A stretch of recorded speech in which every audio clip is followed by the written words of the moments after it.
만에 다시 하늘길이 열렸습니다. 오랫동안 보고 싶어 했던 눈이 가득한 삿포로, 그리고 시코쿠에 살고 있는 사촌동생을 보러 일본으로 여행을 떠났어요. 너무 행복했던 12일간의 여행을 기록해보려고 합니다.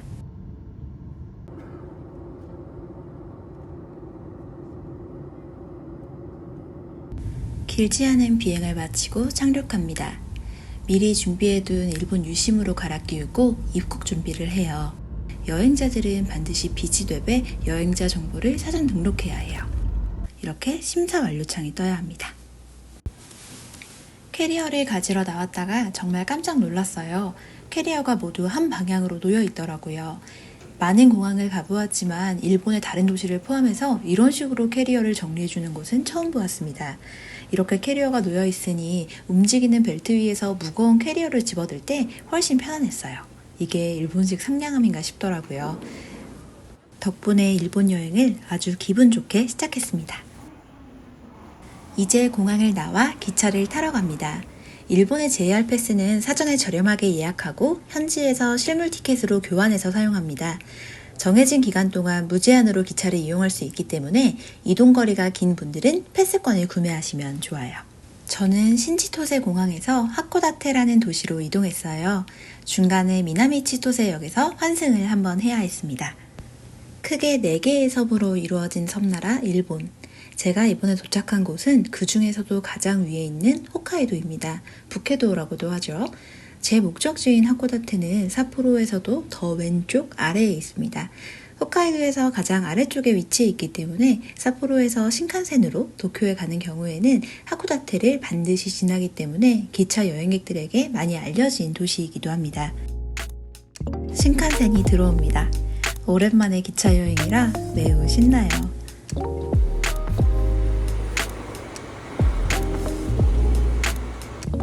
짐을 풀고 한숨 돌립니다. 부쩍 피곤해 보이네요.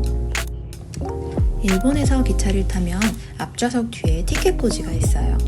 기차에 타고 있을 때 티켓을 찾는 수고로움을 줄여주기도 하고 사장님이 티켓 검사를 하러 다닐 때 더 편하게 볼 수도 있다고 합니다. 그런데 문득 창밖을 보니 석양이 지고 있었어요. 이때 시각이 고작 오후 3시 반이었는데 말이에요. 홋카이도는 위도가 높아서 해가 짧다고 합니다. 거의 블라디보스톡이랑 비슷한 위치예요. 사실 이 기차는 중간에 바닷가를 따라 철로가 있어서 기차 안에서 바다를 보는 게 꿈이었거든요. 그런데 생각보다 너무 해가 빨리 져버리는 바람에 가는 내내 깜깜한 방만 볼 수 있었습니다. 너무 아쉬웠어요.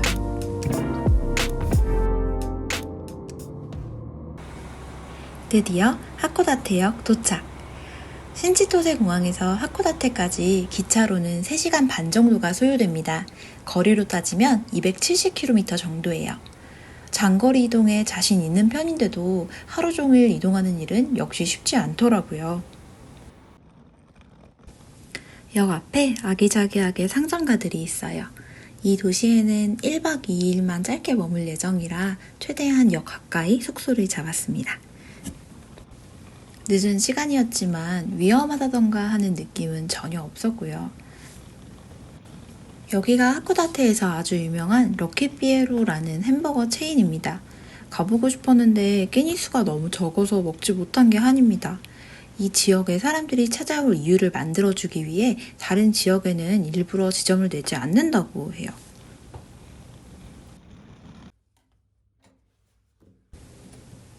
아파 호텔에 체크인했어요. 캐리어도 잘 주차해 놓고요. 깔끔한 일본식 비즈니스 호텔입니다. 캐리어 펼 자리는 좁지만 짧게 머물기에는 부족함이 없는 방이에요. 특히 화장실 구성이 알차서 좋았어요.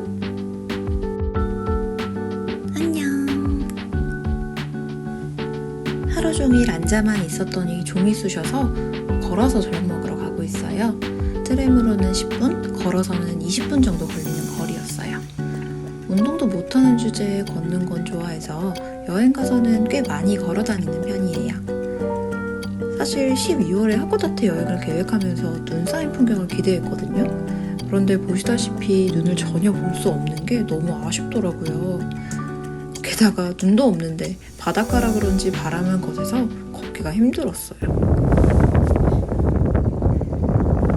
저녁으로 타코야키를 파는 이자카야에 왔습니다.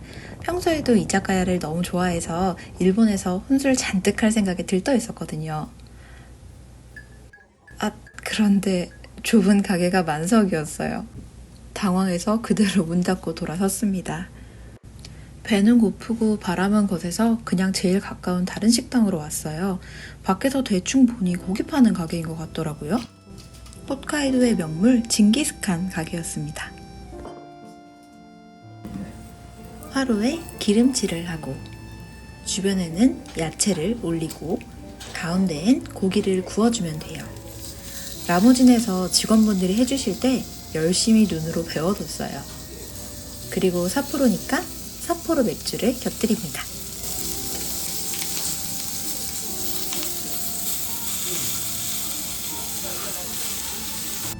저는 일본어 능력이 거의 제로라서 읽어야만 할 것 같은 글이 있을 땐 바로 파파고의 도움을 받았어요.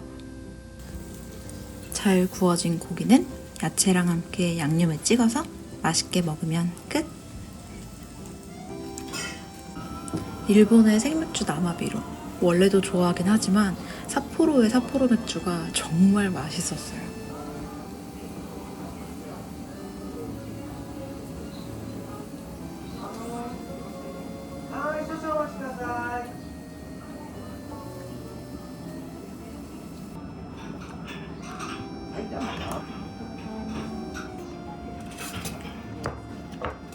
먹다가 너무 맛있어서 고기랑 야채, 오징어 저갈을 추가했습니다. 하코다테의 오징어가 유명하다고 하길래 먹어봤는데 진짜 맛있었어요.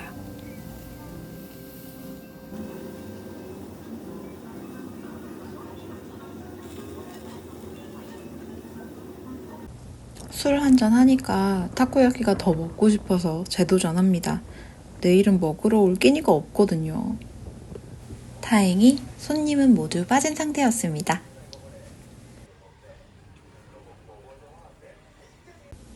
소원하던 타코야키랑 맥주 한 잔으로 저녁을 마무리합니다. 숙소로 돌아가는 길에 편의점을 보고 괜히 반가워서 들어가 봤어요. 이번에 오랜만에 일본에 가서 정말 놀란 게 카드 결제나 페이 결제 가능한 곳이 엄청 많아졌더라고요. 세븐일레븐 같은 경우에는 직원에게 돈을 직접 건네지 않고 기계에 돈을 넣고 거스름돈을 받는 식으로 바뀌어 있었습니다. 제 목표는 몽블랑도 맛있긴 하겠지만 바로 푸딩입니다. 일본은 푸딩이 맛있어서 너무 좋아요.